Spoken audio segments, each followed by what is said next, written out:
Salut les filles et les garçons, on se retrouve aujourd'hui pour une nouvelle Minute Fit et aujourd'hui on va parler d'un sujet très sérieux, les protéines. Bon alors, on va crever l'abcès d'emblée. Non, je ne mange pas de viande, non, je ne mange pas de poisson et non, je ne suis pas en carence de protéines. Et bien que moi, je ne mange pas de protéines animales, on va parler aujourd'hui dans cette vidéo de toutes les protéines de manière générale. Pour ma part, j'ai décidé d'arrêter de consommer des protéines animales parce que je ne cautionne pas tout simplement la façon dont on traite nos amis les animaux. Et je dois avouer qu'en plus, tous les problèmes dont on entend parler depuis quelques années du type vache folle, grippe aviaire, etc.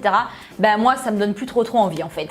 Bon appétit! Alors c'est vrai que les protéines, c'est le gros sujet de discussion quand on fait du fitness ou de la muscu et dans cette vidéo je vais tout simplement répondre à vos questions les plus fréquentes. Alors question numéro 1, comment je fais pour savoir de combien de protéines j'ai besoin tous les jours? Bon, alors déjà il faut savoir que les recommandations officielles sont de 0,8 g de protéines par kilo de poids corporel pour un individu, on va dire lambda. En parallèle, de nombreux professionnels recommandent de prendre malgré tout en compte le fait que quand on pratique de la muscu, nos besoins en protéines sont accrus et peuvent augmenter jusqu'à 2 ou 3 ou voire plus grammes donc de protéines par kilo de poids corporel. Néanmoins, il ne faut pas non plus oublier qu'une consommation trop importante de protéines peut avoir des effets négatifs sur votre corps. Pour ma part, je reste raisonnable mais je veille néanmoins à apporter toutes les protéines dont mon corps a besoin. En moyenne, je tourne à 1,5 g de protéines par kilo de poids corporel. Certains vont dire que c'est beaucoup trop, d'autres vont dire que c'est beaucoup trop peu. Non, trop peu ça se dit pas.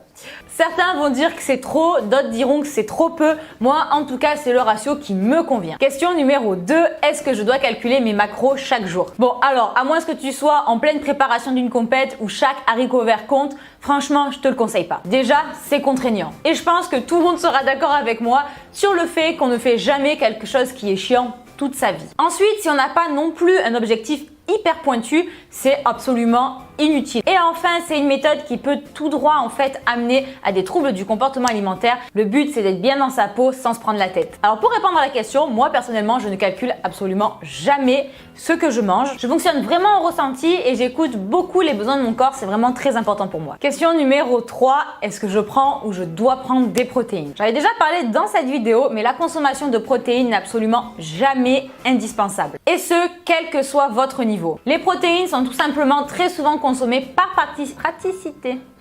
Aïe, oh putain, je suis le pied. Les protéines sont souvent consommées tout simplement par praticité ou pour des raisons économiques. Ce que je peux vous conseiller, c'est tout simplement d'essayer d'apporter un maximum de nutriments par la vraie alimentation. Pour ma part, j'en consomme uniquement lorsque j'en ai réellement le besoin. Par exemple, quand je suis en voyage de presse pendant 3-4 jours, nous, on nous sert que des légumes et des patates bouillies. En gros, c'est ça, tu vois, le tofu, tu ne connais pas. Donc, tu es obligé de t'amener tes protéines si tu veux pas être carencé en protéines pendant une semaine. Je consomme toujours des protéines d'origine végétale. Bref, je vous lèche. Mon Dieu. Si, t'as changé, t'as changé. Je suis en train de mourir de chaud. J'ai bien fait de pas me lisser les cheveux aujourd'hui parce que... Bref, je vous laisse le soin de vous renseigner. Je vais pas vous recycler. Non mais c'est pas possible, je vais pas y arriver. Bref, je vous laisse vous renseigner sur le sujet. On va pas réciter tous les articles scientifiques dans cette vidéo. Question numéro 4. Comment je fais pour avoir mon quota de protéines sans consommer de protéines animales? Alors ça, c'est the big question. Je ne sais pas. Non, si, évidemment que je sais.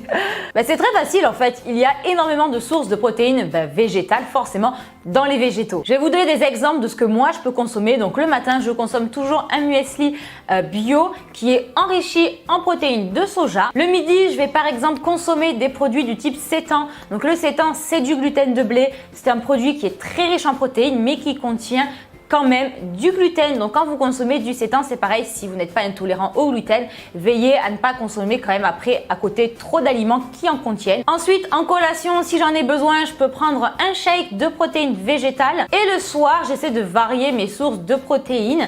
Ça peut être par exemple en hiver davantage de légumineuses ou tout simplement du tofu. Alors question numéro 5, est-ce qu'on doit bien consommer des protéines toutes les 3 heures, blablabla. Alors là, une fois de plus, c'est pareil. Est-ce que tout le monde dit et fait? Et il y a ce que Sissi fait, à savoir que ça n'a rien à voir. En gros, moi je ne fonctionne pas du tout comme ça. Je suis pas le genre à mettre un réveil sur mon téléphone pour prendre mon shaker toutes les 3 heures.